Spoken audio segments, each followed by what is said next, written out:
show you a slide. This is a scheme that we decided to give a prize to in Marston, in Derbyshire. And this was designed for people with mental illnesses, essentially people in crisis. Everywhere you went inside the building, as you could see outside into the Derbyshire Dales around it.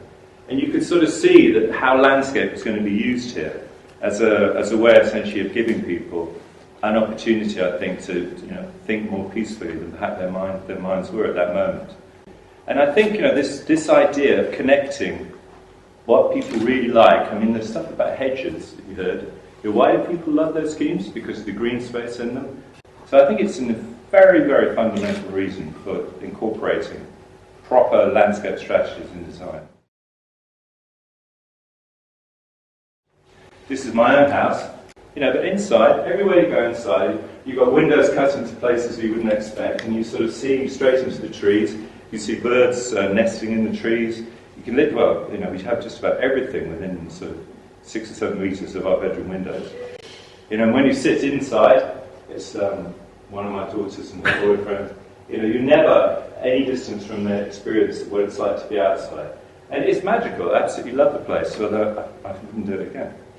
And I've made a point of framing things like views of what you see.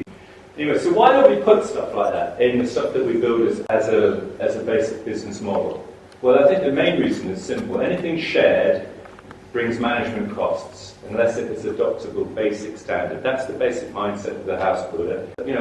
This is what happens. If you put something decent in the public realm, someone's going to get charged for it.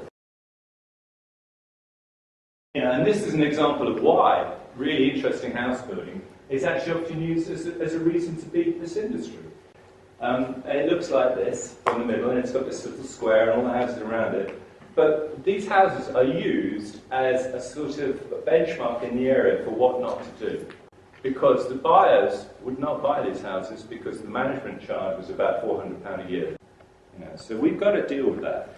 If you go back to the schemes that are famous for the public realm, and the reason why we've still got this attraction to the idea of sort of relatively simple, detached and semi-detached houses in stuff that looks like parkland, it's because of the garden cities. This is an example of Welland, but it is the dominant feature in many of these is not the house, it is the landscape around it. It's the fact that they use proper boundary treatments with things like beach. This was the attempt for Raki Ecotown. Now, there was supposed to be a 5,000 unit development at some point in the Norwich area. This was the prototype, the original 240 houses that were to go in. We decided that what we would do is we'd return to a relationship with the outside where you would use the public realm as a water management source that would actually form the environmental sustainability of the development, and you can see some of this going on.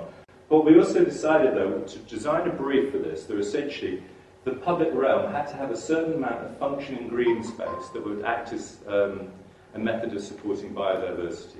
All the stuff I've read about in Berlin and Malmo, where they use a thing called a bioisotope factor, where they actually measure the percentage of the space in and around the built development, not separate parklands, but the stuff that's literally here, tucking up against the house. They measure and they target a particular percentage of the footprint, a very big plot, make it green, and then essentially things like butterflies, insects, birds and so on, they all start to live side by side with the people actually inside the houses. The Germans are completely convinced this is better for your health. The Swedish do this, and the places look absolutely fantastic. Go and have a look at Malmo's Western Harbour.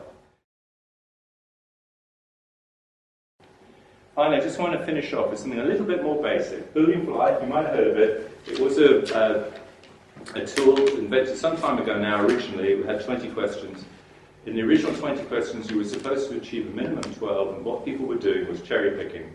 And the ones that they tended to bypass were the ones about things like the public realm, the quality of the street.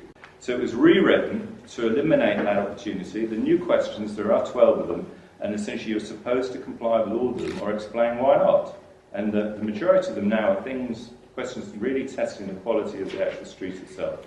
It's always been evolving, and so it's no great big surprise, but landscaping is a major part of it. And in fact, we make a big point of trying to make landscape architecture part of the character of buildings, because we know that the majority of houses would be fairly average. But if, I can't get Persimmon or Taylor Wimpey to build a house for another £5,000. I can encourage them to spend £1,000 on the landscape because they too recognise that the speed of sales, the rate of sales increases when the place begins to have that familiarity and that greenness that the human mind just responds to in a completely different way. So that's the kind of thing that will be done on a standard development. This is quite interesting. You have a look at this very new development. It's got a reasonable size amount of planting. Nothing fantastic, but just look at the house types very quickly. And then those are the same house types from the same developer about half a mile down the road without any strategy for what to do with the public realm. You see 1, 2. So you can see how much the quality of the public realm impacts on the new build and why you've got to do something about it. And then you jump up to this type of thing, where they've actually used things like estate railings and in and gone decent strategies for what you do with the public realm from day one. Again, I believe this scheme, although it's entirely private sector driven, redevelopment of a hospital just by the side of the A1, again, I think it has a trust for the communal assets. And this doesn't have a trust at all. This is just your standardised DB32 layout. But at some point, somebody within the local authority has said, you know what, this is a special area in the North Yorkshire Moors. We would like you to do a decent landscaping strategy for this scheme. And then they've gone and they've done it. Those are standard house types, re-elevated to make them look like they're in North Yorkshire. But in the end, that doesn't matter. What matters is someone disguised what would have been a blacktop turning head with something that's actually looking a bit Arcadian, just 10 years on. This is in Cambridge, but here they've created these kind of pedestrian routes through, landscape from day one, and you can see actually that image is badly cropped. I was trying to squeeze it onto the page, but that is actually a street with, again, a 600 high wall, and then from day one in goes the mature planting behind it. By spending a certain amount more money on each plot in terms of landscaping strategy, and building the character of what they're doing into things like the interface between the individual units and the public realm, they can change completely the perceptions of their developments.